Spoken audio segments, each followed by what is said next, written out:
Bom,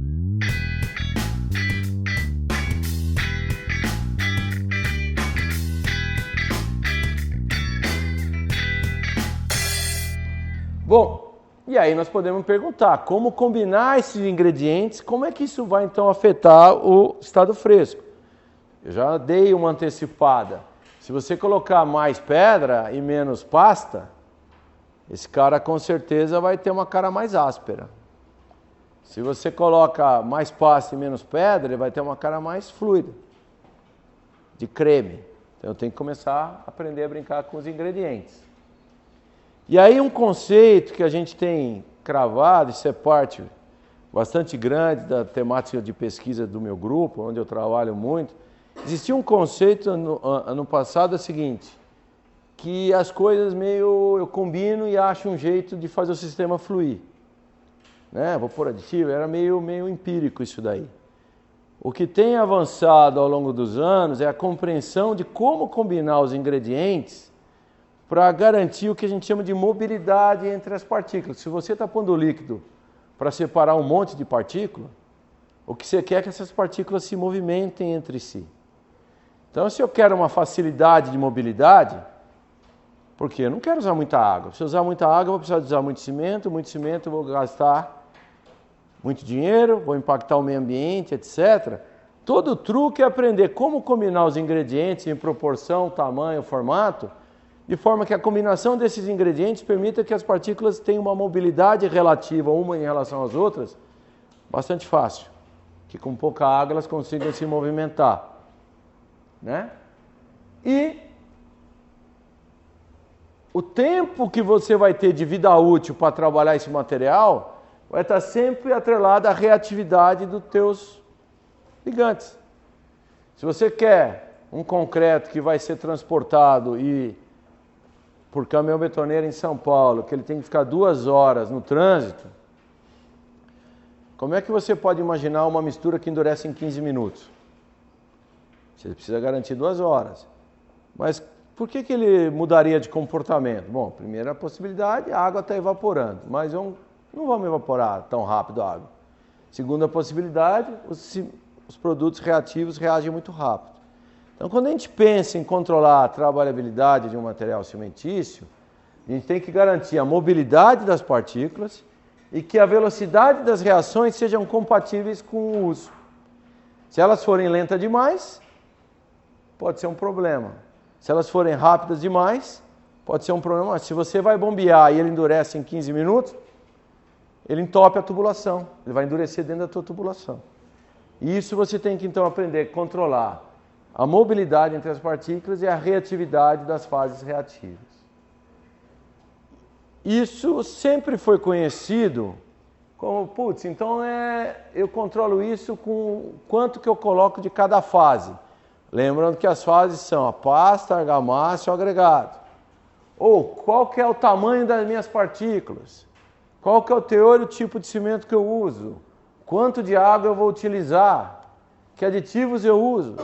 Como eu misturo, transporto e lanço esse material. Isso aqui sempre foi tratado de uma maneira muito empírica. O que a gente quer e procura cada vez mais é unificar por trás os conceitos fundamentais que me permitam não ter que chutar isso. Eu ter que como planejar isso. Mas no final é com essas variáveis que você vai lidar.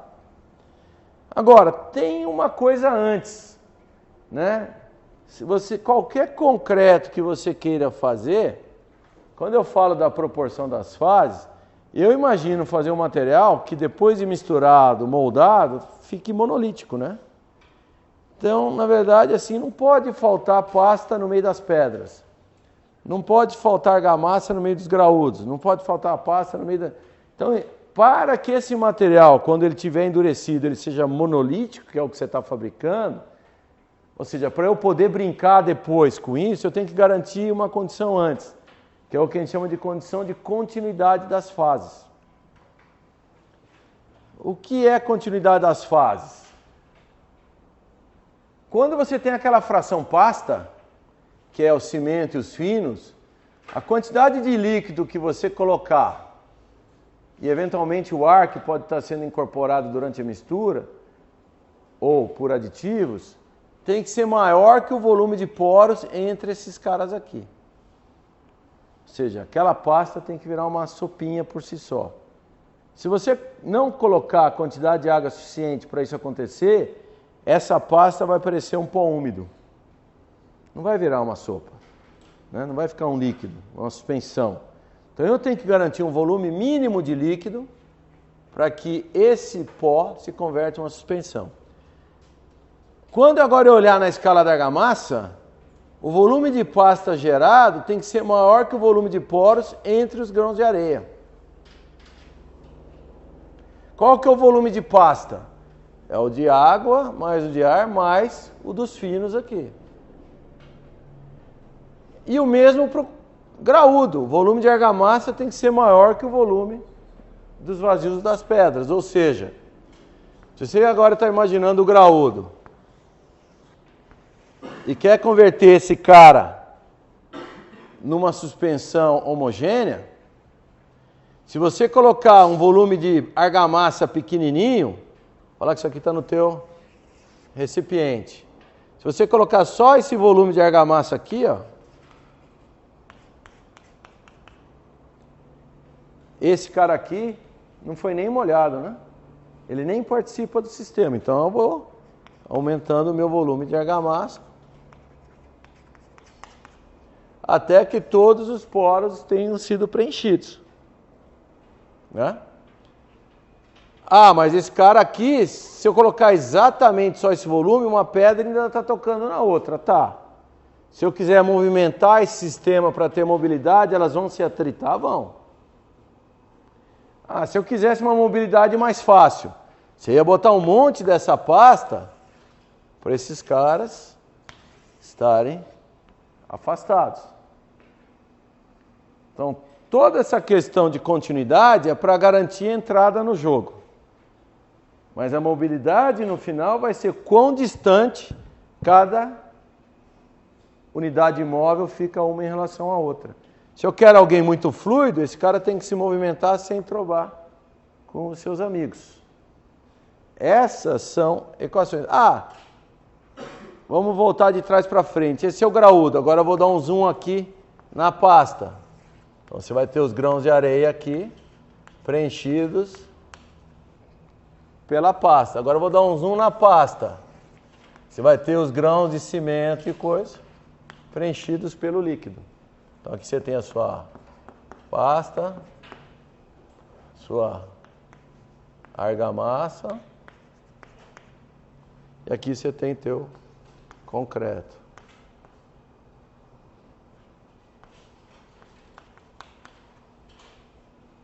A pasta preenche os vazios entre os agregados miúdos, a argamassa preenche o vazio entre os agregados graúdos. Se você estiver nessa condição exata, o sistema já está coeso. Quanto mais você conseguir afastar as partículas em cada uma de umas fases, mais fácil vai ser a movimentação. Mais fácil a movimentação, mais fluido vai ser o sistema. É simples assim, entendeu? A pergunta é, se a resistência está atrelada ao teor de água, como é que eu consigo combinar os ingredientes de forma que eu, com o menor teor de água possível, eu consigo uma pasta fluida? Como é que eu combino o tamanho dos grãos de areia que de menor teor de pasta possível, os grãos de areia se movimentam fácil?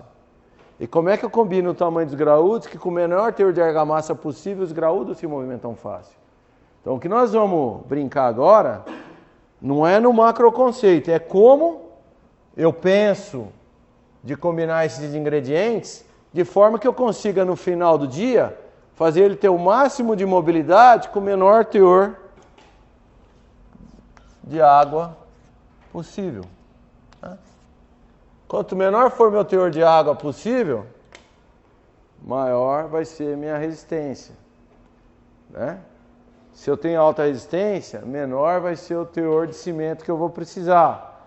Então toda essa equação aqui, todo esse modelo mental que começa garantindo a continuidade do sistema, a gente agora tem que entender. Então quando eu penso naquele esqueleto de agregados, que são essas bolas mal desenhadas que eu fiz aqui, estou pensando nisso aqui. Os graúdos são os rosas, os miúdos estão aqui no meio. né? Tá faltando a pasta que preenche isso aqui, né? Nesse caso pode ser água com finos ou só água. Se o volume de pasta, que vai ser a fase líquida do sistema, é insuficiente, esse cara não garantiu a continuidade. Vai ter um monte de partícula solta no teu sistema. Essa pasta, se você mexer, não vai ficar assim. Vai ficar como uma camada de cobertura em cada um dos grãos, né? Mas, se você prensar, empacotar, você vai ver que até vai colar um grão no outro, mas vai estar tudo poroso o teu sistema. Ah, dá para fazer alguma coisa com isso? Dá, vai estar na moda, são os pisos drenantes por aí, né? Que é um concreto que tem nada de areia, né? Ele tem a graúdo e pasta só, e não tem continuidade. Então, se não tem continuidade, ele é cheio de vazios, né? A resistência é baixa, é claro que é baixa, mas a água passa. Você precisa garantir uma condição mínima para que o sistema já tenha continuidade espacial, e a partir daqui você está falando que agora eu tenho um concreto, né? A proporção das fases permite isso. Agora, para a gente poder pensar nessa questão de distância, a gente pensa no mundo dos agregados daquela maneira que eu falei. A criação da argamassa é uma criação mental para te ajudar a entender o sistema. Pedras grandes imersas numa argamassa, que são de pedras pequenas imersas numa pasta. Isso é uma definição da engenharia civil, para você entender o teu sistema. Do ponto de vista físico, você tem caras grandes e caras pequenos. E o corte desse tamanho dos caras pequenos é em torno de 100 microns, 0,1 milímetro. Por que existe esse corte? Porque no movimento da partícula, o que nós estamos buscando é a mobilidade, você tem que ver que forças dominam o movimento daquele sistema. Caras grandes, o seu movimento é dominado pelo seu tamanho e pelo seu peso. Caras pequenos, que nós já vimos lá no passado, quanto mais fino, maior a área superficial específica de um sistema, o seu comportamento é controlado pela superfície, que vai levar no final do dia para nós força de atração e força de repulsão. Então a abordagem mais contemporânea, que é a abordagem microestrutural, que eu quero entender, como é que eu quero controlar a mobilidade, você não pode fazer essa divisão concreto, argamassa, pasta. Na verdade, você faz graúdos, pasta. Na verdade, agregados, pasta. E o teu sistema passa a ser muito mais simples de entender. Porque você começa a imaginar o teu material como um conjunto de agregados que vão do agregado miúdo até o graúdo, imersos numa pasta. Não precisa ter 3 fases para pensar em mobilidade. Eu penso em 2, porque mobilidade eu estou pondo as partículas em movimento. Não é só no espaço desenhado. Essa pasta é um conjunto de partículas pequenas imersas na água. Se vocês imaginarem qualquer produto cimentício concreto e argamassa, se a gente vai repetir na argamassa, é assim que a gente imagina o sistema. Um conjunto de grãos, sobre os quais predominam as forças de massa, imersos numa pasta sobre as quais predominam as forças de superfície. Né? Quem que pode ser essa bolinha aqui? O cimento, o filler, a pozolana, microsílica, fly ash. Quem que pode ser esse cara aqui? Areia fina, areia média, areia grossa, agregado graúdo, o que você quiser. O que eu tenho que aprender agora é como eu calculo essas distâncias. Se eu quero mobilidade, eu quero que as partículas se movimentem. Se eu conseguir uma grande distância com um pequeno volume de pasta, significa que eu vou fazer um concreto que atende à condição de continuidade, com menos pasta. Se ele tem menos pasta, ele tem menos cimento. Aí a gente começa, então, a fazer a passagem de estado fresco para o que eu quero de desempenho no estado endurecido. E para análise econômica. A distância entre esses agregados graúdos, o termo que se utiliza chama MPT. Em inglês, Maximum Paste Thickness, espessura máxima de pasta. Falou, putz, é super moderno. Esse é um conceito da década de 40, proposto por um cara chamado Trevor Powers, que era da área de engenharia civil. Ele já dosava concreto lá na frente por essa lógica de mobilidade. O que for mais fluido vai ser aquele que tiver uma espessura de pasta maior ao redor da pedra, porque ele imagina que cada agregado desse vai estar circundado por uma camada de pasta. Quanto maior for essa distância dessa camada de pasta, mais fácil uma pedra se movimenta em relação à outra. Então, na verdade, o que o meu querido Powers dizia era o seguinte: essa distância aqui, MPT, na verdade é a seguinte: cada agregado está circundado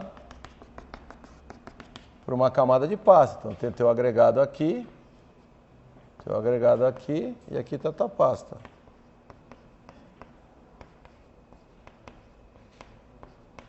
Quanto maior for essa distância, mais fácil uma pedra se movimenta em relação a outra, mais fluido é o seu material.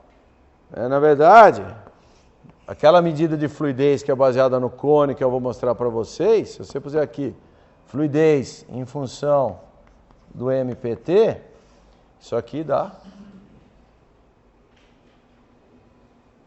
né? Pontos experimentais.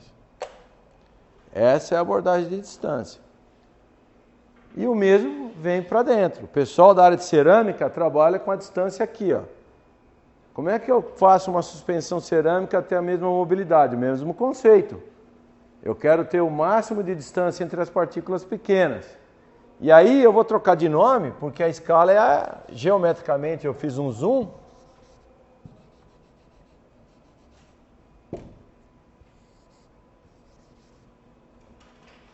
Vou chamar isso aqui de finos. Isso aqui é água. Isso aqui ele vai chamar de IPS. É o mesmo modelo geométrico. Quanto maior a distância entre as partículas finas, maior a mobilidade. Então, se ele quer um cara muito fluido, ele quer um IPS grande e um MPT grande.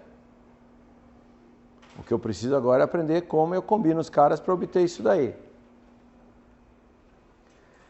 Bom, só para dizer que a equação do IPS e MPT tem que obedecer à condição de continuidade espacial, IPS e MPT tem que ser maior que zero para garantir a continuidade, ou seja, todos os vazios estão preenchidos, o sistema está contínuo. A equação que calcula IPS e MPT é essa aqui, né? A distância, na verdade, o modelo que levou a chegar a essa equação leva em conta o seguinte: se você colocar líquido entre partículas, a primeira parte do líquido, vamos pensar nos finos, tá? Estou pensando no IPS. A primeira parte do líquido, quando você molha uma partícula, é gasta para recobrir a superfície da partícula. Se eu pensar no agregado, é a mesma coisa.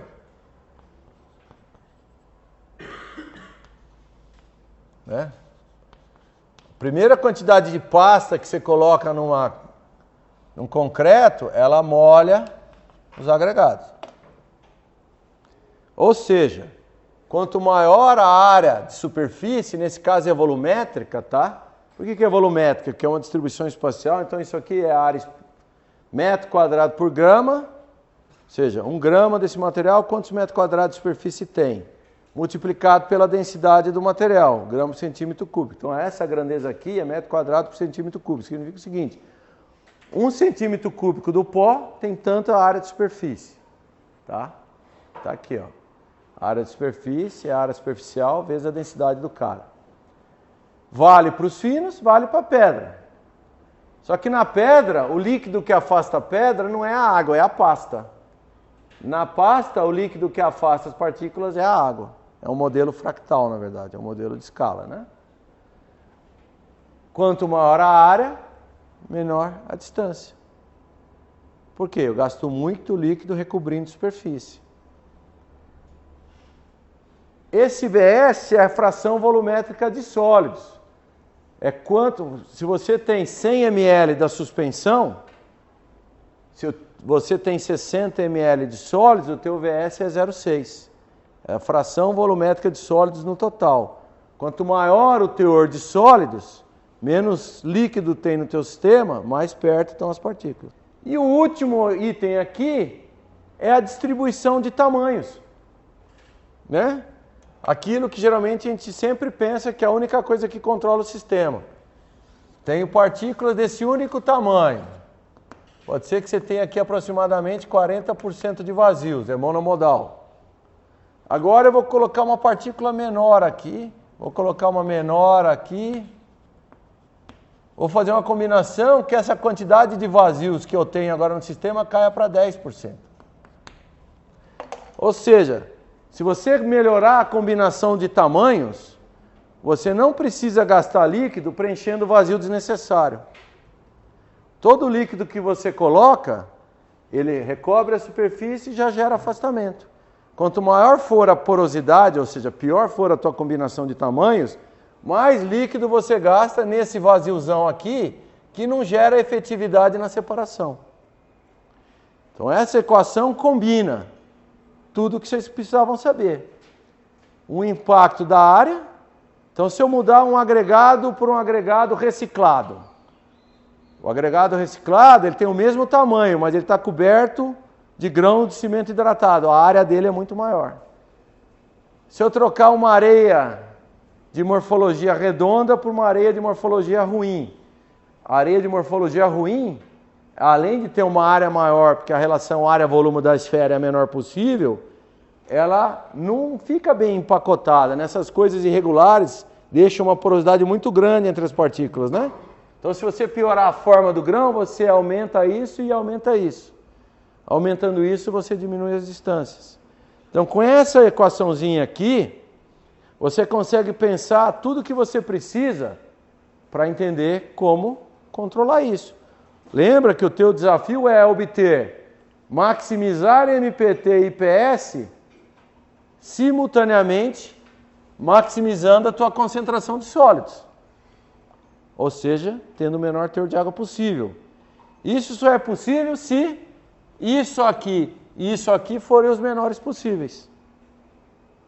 Então você começa a intervir em seleção e combinação de tamanho das partículas para poder reduzir o teor de água, que é maximizar isso, reduzir o teu volume de pasta, que é maximizar isso. Então eu vou combinar tamanhos que diminuem. Ah, mas como é que eu sei como combina tamanhos? Bom, vocês ainda não sabem, mas há algoritmos que você jogando os tamanhos, ele te calcula quanto de vazio vai sobrar.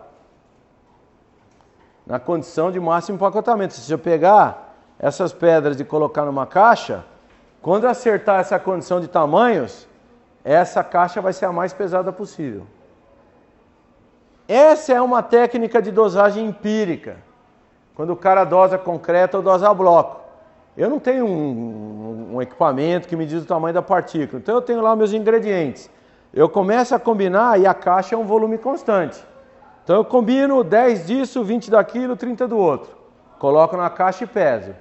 Eu vou combinando até achar uma proporção que a caixa seja a mais pesada. Quando a caixa for a mais pesada, coube mais material na caixa, significa que tem menos vazios. Esse é o jeito no braço de fazer, assim que se dosa bloco, por exemplo. Né? Esse conceito não são conceitos novos. O que eu estou mostrando para vocês é uma equação mais elegante que permite imaginar isso. Então, no final do dia, se você tem uma pasta com um teor de água pequenininho, isso grande, as partículas vão estar muito próximas. Ah, mas eu queria elas afastadas mesmo com um teor de água baixo. Né? Bom, se você quer aumentar a água é fácil, mas para obter essa condição de grande mobilidade sem ter que aumentar a água, você tem que intervir nos outros parâmetros. Isso já foi questão de uma prova. Como é que aumenta a mobilidade aumentando a concentração de sólidos? Você tem que agora entender isso daqui. E o mesmo vale para o agregado graúdo. Quem afasta o graúdo é a pasta. Ah, mas então eu uso qualquer cara. Não é assim. Esse é um diagrama que relaciona tamanho da partícula com área. Então todos aqueles ingredientes que a gente usa para fazer concreto estão mais ou menos tabelados aqui, né? Os agregados graúdos estão aqui, a areia está aqui, o cimento e os sinos estão aqui. Ah, vou trocar cimento Portland por uma Fly Ash. Pô, a Fly Ash tem uma área parecida e é mais fino, pode dar certo. Agora eu vou trocar cimento Portland por Metacaulim, que também reage, né? Bom, com certeza ele tem uma área maior. Se ele tem uma área maior, ele vai causar distâncias menores. Pode ser que eu precise de mais água para fluir esse cara. Se você precisa de mais água para fluir, será que o ganho da resistência química, da reação química, compensa a porosidade? No final, todo mundo que você for colocando daqui vai diminuir um pouco a porosidade do empacotamento, dependendo do tamanho, mas vai mexer na área. Então, o grande desafio, quando você coloca essas adições ultrafinas, você nunca consegue colocar grandes teores dela, porque elas têm grande área específica, né? Então, isso aqui, hoje a tecnologia está aqui, ó. Quando o cara troca uma areia natural por uma areia industrial, ele, para o mesmo tamanho, geralmente ele está saindo daqui e vindo para cá, porque a morfologia dela é ruim e a área dela é grande. Então, se vocês compreenderem esse diagrama e esse conceito, vocês compreenderam o processo de seleção de matérias-primas. Então, muita gente que faz caras que reagem muito, mas que aumentam tanto a demanda d'água, porque a área específica é tão grande, que a hora que vai fazer o concreto tem que pôr tanta água, que apesar da reação ser legal, a porosidade residual é gigante, porque ele precisa de muita água para obter a trabalhabilidade. Então essa é a equação da conversão do estado fresco para o estado endurecido. Como fazer a mobilidade que você quer, sem precisar aumentar demais o teor de água, certo?